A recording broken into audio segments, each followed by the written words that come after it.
선교의 노래 5번째 시간입니다. 오늘 읽은 시편 22편은 다윗이 지은 시입니다. 오늘은 시의 마지막 부분을 함께 읽었는데요. 시의 전체적인 내용을 두루 살펴보려고 합니다. 이 시는 크게 두 부분으로 나눌 수가 있습니다. 1절부터 21절까지는 시인이 고난 중에서 하나님께 간절히 올려드린 기도이고, 22절부터 끝절까지는 그 기도에 응답하신 하나님께 대한 기쁨의 노래가 나오고 있습니다. 이 시도 지난주에 살펴보신 102편과 비슷한 구조를 가지고 있습니다. 시의 앞부분과 뒷부분의 분위기가 매우 다릅니다. 두 개의 다른 시가 편집 과정에서 합쳐졌을 것이라고 하는 의견이 있을 만큼 시인의 상반된 감정이 한 시에 담겨 있습니다. 그런데 이 시의 중요한 특징은 예언적인 내용을 담고 있다는 점입니다. 특별히 장차 오실 메시아가 고난을 당하실 것을 미리 내다보면서 예언하는 내용들이 이 시에 담겨 있습니다. 그런 시들을 가리켜서 메시아 시라고 부르는데요. 학자들은 오늘 이 시편 22편이 메시아 시 가운데 대표격이라고 설명을 합니다. 다윗이 장차 오실 메시아를 미리 내다보면서 지은 시라는 것입니다. 오늘 시의 첫 절부터 그것을 확인할 수가 있습니다. 1절 말씀을 다 함께 읽겠습니다. 시작. 내 하나님이여, 내 하나님이여, 어찌 나를 버리셨나이까? 어찌 나를 멀리하여 돕지 아니하시오며 내 신음소리를 듣지 아니하시나이까? 아멘. 우리에게 매우 익숙한 구절입니다. 특별히 상반절을 한번 보십시오. 내 하나님이여, 내 하나님이여, 어찌 나를 버리셨나이까? 어떤 분이 생각이 나십니까? 예수님이 생각이 나시죠? 십자가에 달리신 예수님이 극심한 고통 가운데 하셨던 말씀입니다. 1절의 히브리어 원어는 이렇게 되어 있습니다. 엘리 엘리 라마 아자부타니. 예수님께서 십자가에서 비슷한 말씀을 하셨죠. 마태복음 27장 46절 엘리 엘리 라마 사박다니. 예수님의 가상 7언 가운데 하나입니다. 사실 이 엘리 엘리 라마 사박다니는 히브리어와 아람어가 합쳐진 말이고요. 본래적인 형태는 1절 말씀대로 엘리 엘리 라마 아자부타니라고 적혀 있습니다. 시대적으로 볼 때 다윗은 예수님보다 훨씬 이전에 살았던 사람입니다. 두 분 사이에는 약 1000년이라는 시간의 간격이 존재를 하는데요. 세대로 친다면 약 33세대에 해당되는 엄청난 시간적인 간격입니다. 항상 성령의 감동을 살았던 다윗은 장차 다시 오실 메시아 예수님을 미리 내다보면서 살았던 사람이었습니다. 그래서 그는 예수님의 오심을 예비한 사람이었고, 예수님은 그 다윗의 후손으로 이 땅에 오신 구원자 곧 메시아이셨습니다. 앞에서 말씀드린 대로 다윗이 예언한 메시아는 고난당한 메시아였습니다. 1절을 다시 보시면 하나님께 버림받은 메시아의 모습이 나옵니다. 십자가에서 처절하게 버림받은 메시아의 절규가 매우 생생하게 적혀 있습니다. 읽기만 해도 예수님의 목소리가 들릴 만큼 생생하게 적혀 있습니다. 메시아가 극심한 고통 가운데 있는데도 하나님은 그를 돕지 않으시고 심지어 신음소리조차 듣지 않으셨다고 했습니다. 2절 말씀도 보십시오. 메시아의 간절한 기도에도 침묵하시는 하나님을 또 한 번 보여줍니다. 2절을 같이 읽겠습니다. 시작. 내 하나님이여, 내가 낮에도 부르짖고 밤에도 잠잠하지 아니하오나 응답하지 아니하시나이다. 이것은 한두 번의 기도에 대한 하나님의 침묵이 아닙니다. 낮에도 밤에도 계속된 간절한 기도에 대해서 하나님께서 아무런 응답을 하지 않으시는 상황입니다. 십자가에서 처절하게 거절당하신 예수님의 기도를 그 간절한 기도를 그대로 보여주고 있습니다. 이것은 1차적으로 이 시를 지은 다윗이 겪었던 고난이었습니다. 다윗이 어떤 상황 가운데 있었는지 확실하지는 않지만 시의 전반적인 내용을 볼 때 그가 심각한 육체적이고 정신적인 위협 가운데서 하나님께 간절히 기도했을 때 아무런 응답이 없었던 상황입니다. 마치 하나님께 버림을 받은 것처럼 그분에게서 아무런 도움도 없고 응답도 없습니다. 온 종일 드린 그의 기도에도 하나님은 일관적으로 침묵하셨습니다. 지금 다윗은 기도의 사투를 벌이고 있습니다. 그의 기도는 들어주시면 감사하고 안 들어주시면 어쩔 수 없는 그런 정도의 기도가 아니었습니다. 그의 기도는 하나님이 거절하시면 안 될 만큼 절박한 기도였습니다. 당장 그의 안전이 달려있고 그의 목숨이 달려있는 긴급한 기도였습니다. 여러분의 기도가 가장 절박했던 때를 한번 생각해 보십시오. 평범하고 일상적인 기도가 아니라 매우 다급하고 위태로운 상황 가운데서 드렸던 그 기도 말입니다. 당장 나에게 혹은 내 가족에게 긴급한 상황이 닥쳐서 하나님이 지금 도와주지 않으시면 매우 위험하고 치명적인 결과가 나올 수 있는 상황에서 하나님께 부르짖어 드렸던 그 기도 말입니다. 육체적으로 그리고 정신적으로 극심한 스트레스와 긴장 상태에서 드렸던 그 간절한 기도에 하나님이 아무런 응답도 도움도 주지 않으셨을 때 여러분은 무엇을 느끼셨습니까? 예수님의 겟세마네 기도를 한번 생각해 보십시오. 십자가를 앞두신 예수님께서 이 잔을 내게서 옮겨 주십시오라고 간절히 기도했을 때 어떻게 기도하셨습니까? 그분의 기도는 일상적인 기도가 아니었습니다. 거기에는 찬양도 없었고 감사의 기도도 없었습니다. 극도의 스트레스로 인해서 예수님의 얼굴에 흐르는 땀이 핏방울같이 되었다고 했습니다. 그것은 결코 과장스러운 표현이 아니었습니다. 의학적으로 충분히 가능성이 있는 일이었습니다. 극도의 스트레스로 모세혈관이 터져서 외부로 출혈이 있었을 만큼 예수님의 기도는 절박하고 또 처절했습니다. 오늘 다윗의 기도가 그랬다는 것입니다.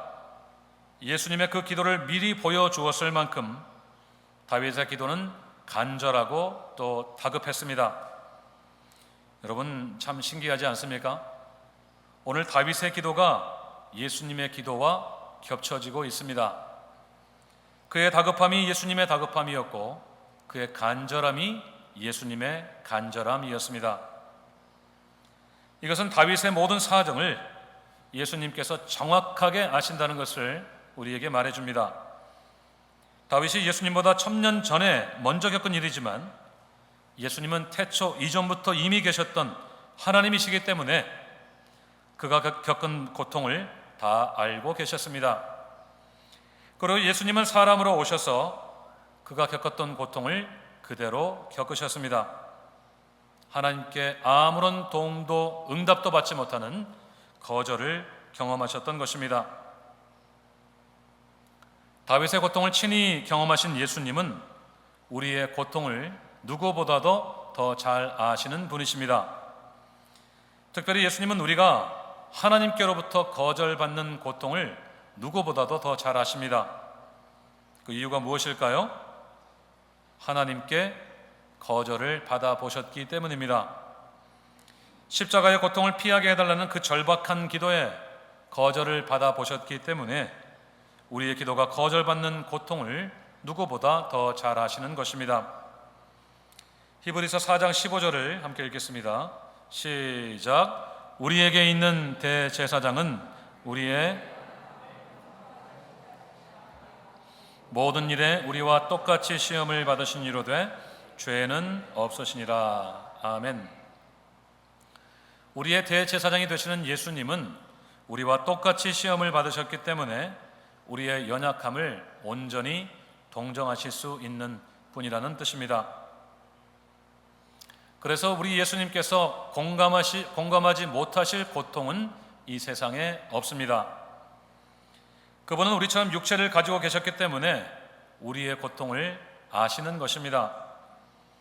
우리의 육체가 온전하지 않기 때문에 겪는 한계와 고통을 아시고, 그래서 겪는 정신적인 고통도 다 아시는 분이십니다. 그리고 중요한 것은 우리가 겪는 영적인 고통도 그분이 다 아신다는 것입니다. 하나님과의 단절감에서 오는 고통, 그분의 침묵 때문에 우리에게 오는 고통을 예수님이 직접 다 겪어서 아시는 것입니다. 누군가의 고통은 그 고통을 겪어본 사람이 가장 잘 위로할 수 있다고 그러죠. 예수님이 우리에게 큰 위로가 되시는 것은 그분이 우리의 고통을 다 겪어보셨기 때문입니다. 그리고 다윗 역시 그 고통을 우리보다 앞서 미리 겪어보았기 때문에 우리에게 또한 위로가 되는 것입니다.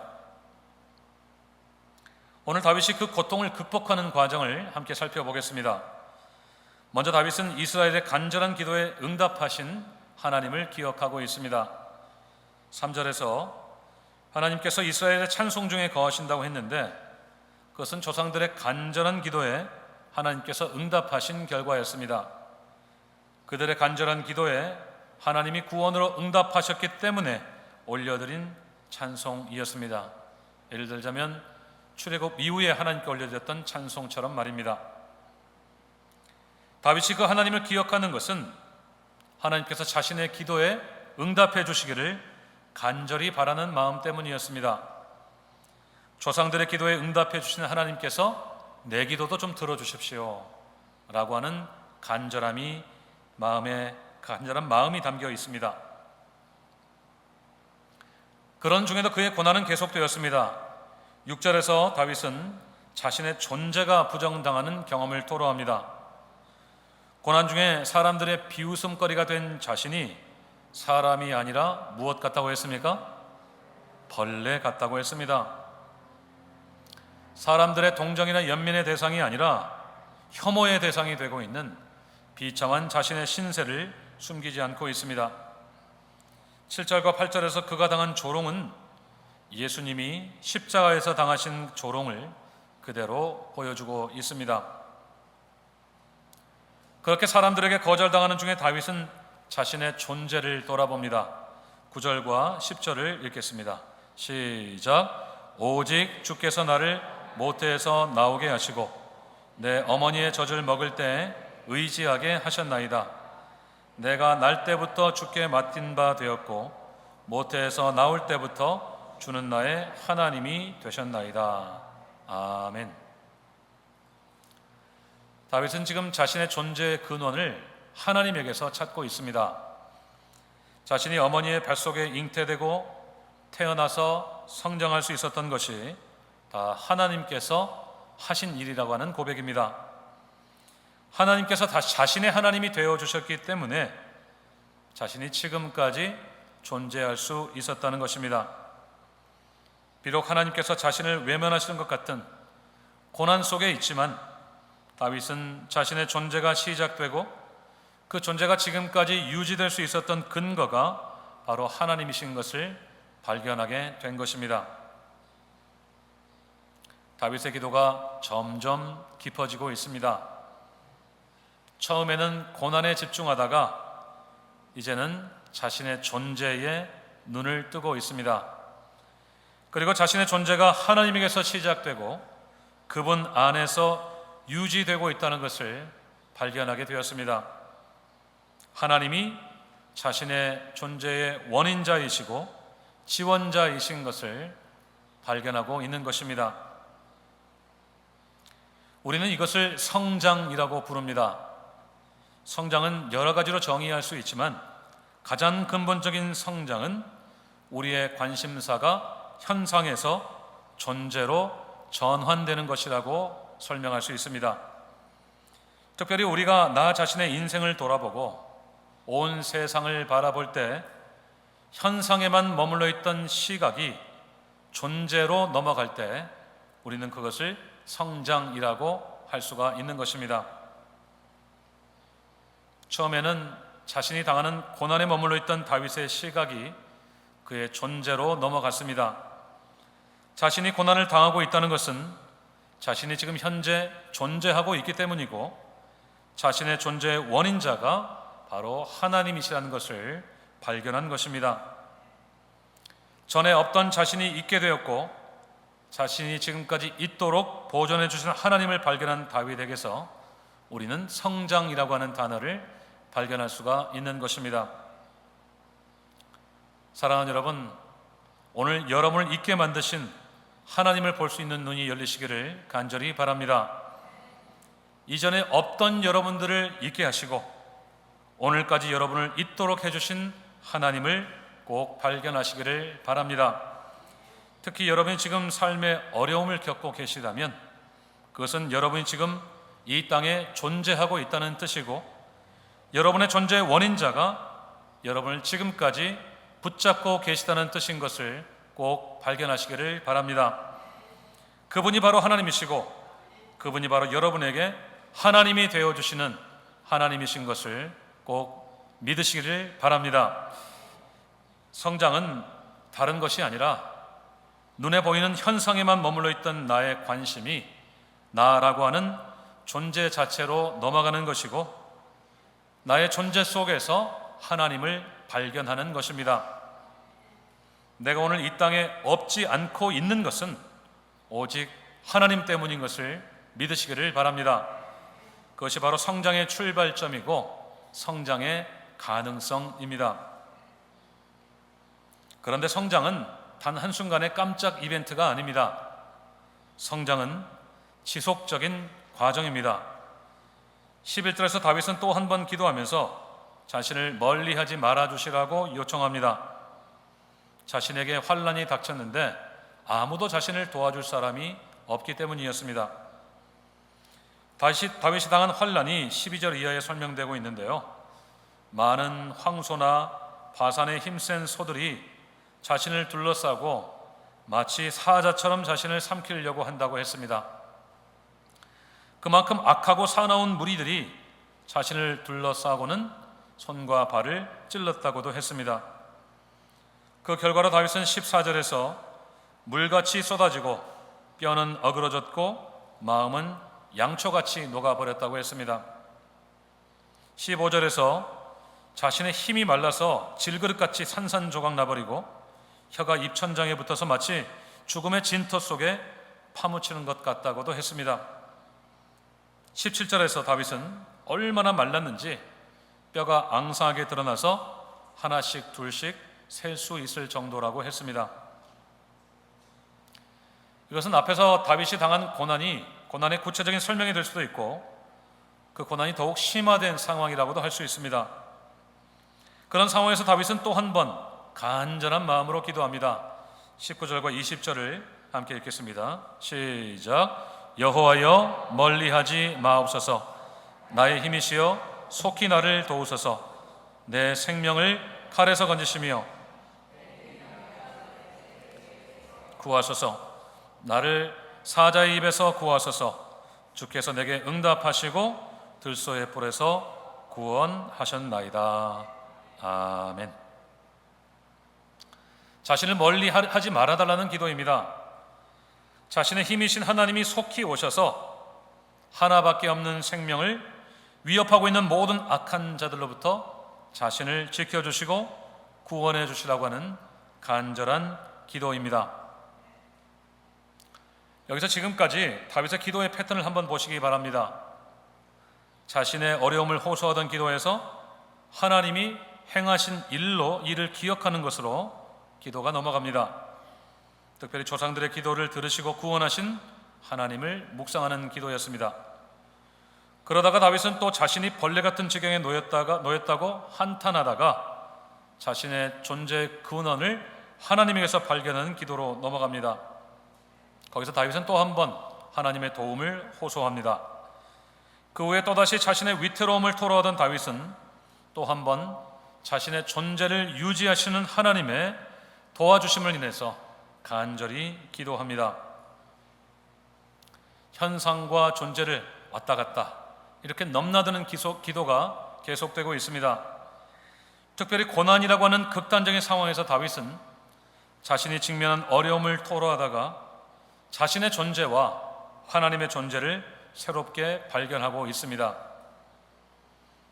그것은 한순간의 드라마틱한 이벤트가 아니라 높고 낮음의 반복이었습니다.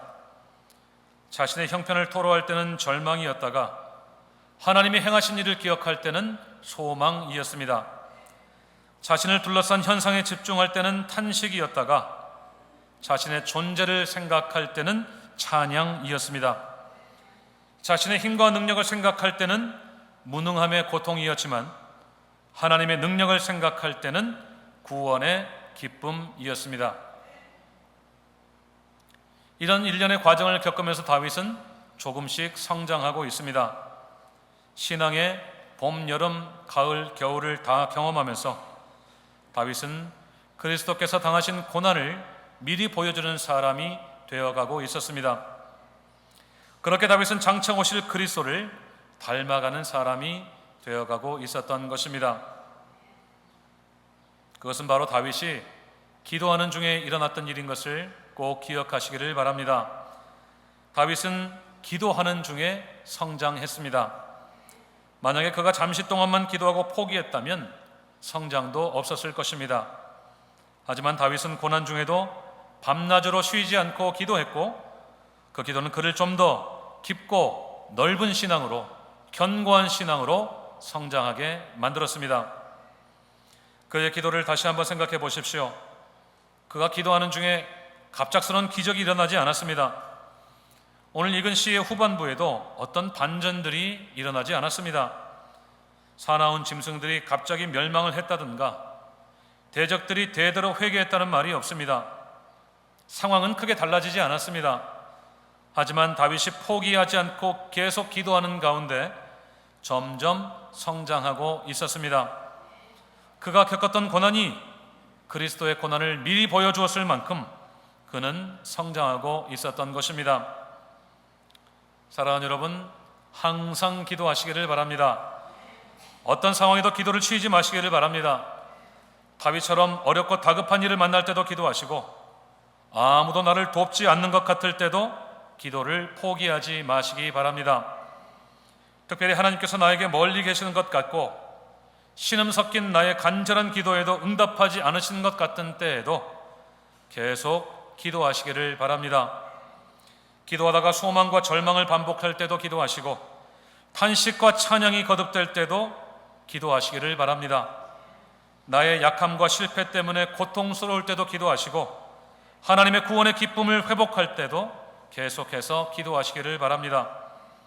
예수님이 핏방울이 떨어질 때까지 간절히 기도하셨던 것처럼 또 다윗이 낮에도 부르짖고 밤에도 외쳐 기도했던 것처럼 그렇게 간절히 기도하시기 바랍니다. 그래서 다윗처럼 예수님을 보여주는 사람이 될 때까지 계속해서 기도하시기를 바랍니다. 그것이 바로 하나님께서 기뻐하시는 성장인 것을 믿으시기를 바랍니다. 성장은 기도에 있습니다.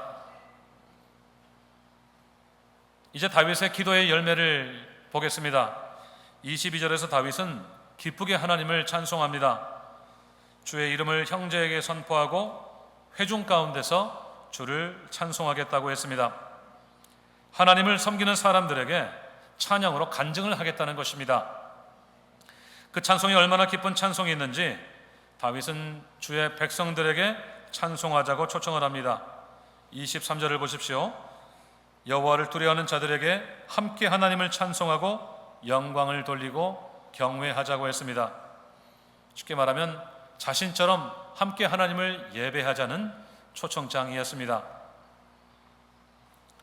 이렇게 다윗이 흥분을 감추지 못하는 이유가 무엇입니까? 24절 말씀을 같이 읽겠습니다. 시작. 그는 곤고한 자의 곤고를 멸시하거나 싫어하지 아니하시며 그의 얼굴을 그에게서 숨기지 아니하시고 그가 울부짖을 때 들으셨도다. 아멘. 한마디로 정리하자면 어떻게 말할 수 있겠습니까? 하나님께서 내 기도를 들으셨다라고 정리할 수 있습니다. 1절과 1, 2절과 한번 비교해 보십시오. 마치 하나님이 자신을 버리시고 멀리 계시고 돕지도 않으시고 신음 가득한 기도도 듣지 않으시는 것 같았는데 결코 그렇지가 않았습니다. 하나님은 자신이 당한 고난을 결코 가볍게 여기지 않으셨고 그가 간절히 기도할 때 들으시고 그의 얼굴에 밝은 빛을 비추어 주셨습니다. 하나님은 결코 그를 버리지 않으셨고 떠나지 않으셨고 도움의 손길을 한순간도 거두지 않으셨던 것입니다. 사람들이 다윗을 비방하면서 벌레 취급을 할 때에도 하나님은 그를 존귀하게 여기셨고 사나운 짐승처럼 그들이 위협할 때도 하나님은 그를 보호해 주셨습니다. 그의 힘이 말라 질그릇 조각 같을 때도 하나님은 그의 힘이 되어 주셨고 아무도 그를 돕지 않을 때 하나님은 그의 도움이 되어 주셨습니다. 그렇게 하나님은 그를 사망으로부터 구원해 주셨던 것입니다. 그 기쁨과 감격 속에서 다윗은 이렇게 고백합니다. 25절을 함께 읽겠습니다. 25절 시작. 큰 회중 가운데서 나의 찬송은 주께로부터 온 것이니 주를 경외하는 자 앞에서 나의 소원을 갚으리이다. 아멘. 자신의 찬송이 주께로부터 왔다는 고백은 하나님께서 내 찬송의 이유가 되십니다. 그런 뜻입니다. 그래서 시인이 어떻게 하겠다고 했습니까? 주를 경외하는 자 앞에서 자신의 서원을 갚겠습니다 라고 했습니다. 하나님께서 자신에게 찬송할 이유를 주셨으니 이제는 하나님께 약속드렸던 것을 실천하겠다는 것입니다. 그 서원이 무엇이었는지 정확하게 알기는 어렵습니다. 하지만 26절 이하의 말씀에서 그가 무엇을 서원했는지 짐작해 볼 수가 있습니다. 26절 이하의 말씀은 다윗에게 주신 하나님의 비전입니다. 27절을 먼저 보십시오. 땅의 모든 끝이 여호와를 기억하고 돌아오며 모든 나라의 모든 족속이 주의 앞에 예배한다 라고 했습니다. 할렐루야. 이게 무슨 뜻입니까? 모든 나라 족속들이 하나님께 돌아와서 그분 앞에 예배한다는 뜻입니다. 유대인뿐만 아니라 이방인들도 하나님을 예배하는 그분의 백성이 된다는 뜻입니다. 그래서 28절 말씀대로 온 세상이 본래대로 하나님을 주인으로 섬기고 예배한다는 뜻입니다. 조금 다르게 말하자면 하나님의 나라가 온 세상에 실현된다는 뜻입니다. 그 하나님의 나라에서는 26절과 29절 말씀대로 빈궁한 자도 부유한 자도 다 하나님의 공급을 받아서 배부르게 먹고 그분을 찬송하며 경배할 것입니다. 더 이상 빈부 귀천이 다 없어지고 유대인 이방인도 없어지고 다 하나님의 백성이 되어서 영원토록 그분을 예배하고 찬양할 것이라는 말씀입니다.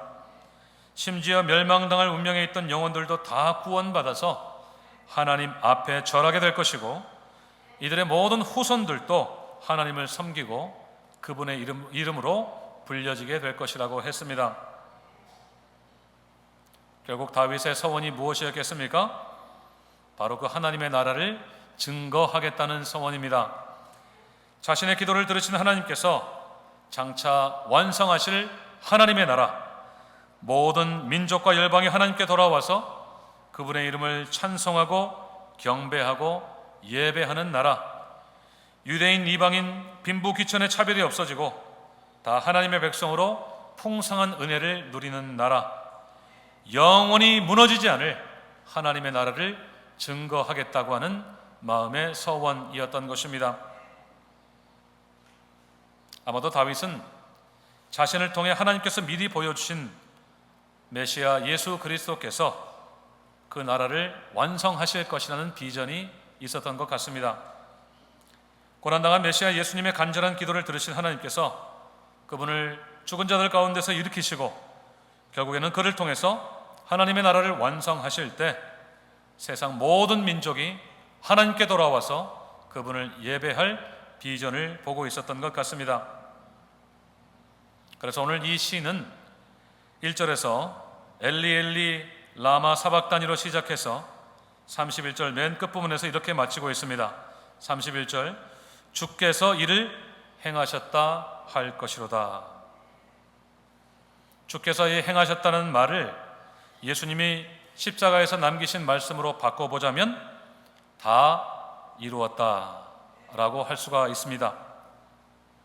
결국 다윗은 고난당한 메시아 예수님이 십자가에서 다 이루신 하나님 나라의 비전을 노래하고 있었던 것입니다. 이것이 바로 이 시가 선교의 노래인 이유인 것입니다. 사랑하는 여러분, 오늘 다윗의 선교의 노래가 우리의 노래가 되시기를 간절히 바랍니다. 인생의 고난 중에서도 나의 하나님께 쉬지 않고 기도했던 다윗이 하나님께 응답받고 불렀던 그 구원의 노래, 그 하나님의 노래가 우리의 노래가 될 수 있기를 간절히 바랍니다. 결코 기도를 포기하지 마시기를 바랍니다. 기도를 멈추고 계신 분들은 다시 기도를 시작하시고, 아멘? 크게 아멘 하시기 바랍니다. 아멘? 아멘. 기도하지 않으신 분들은 기도를 시작하시기 바랍니다. 아멘? 아멘. 아멘. 우리를 위해 고난당하신 예수님이 기도하신 것처럼 그 고난을 미리 보여준 다윗이 밤낮으로 쉬지 않고 기도했던 것처럼 우리도 끊임없이 기도하는 사람들이 되기를 간절히 소원합니다. 세상에 없던 우리를 있게 만드시고 지금껏 우리를 지탱해 주신 하나님께 간절히 기도하는 사람들이 되시기를 바랍니다. 하나님이 멀리 계시는 것 같은 때에도 기도하시고 침묵하시는 것 같은 때도 기도하시기 바랍니다. 우리의 탄식이 찬송이 될 때까지 포기하지 말고 기도하시기 바랍니다.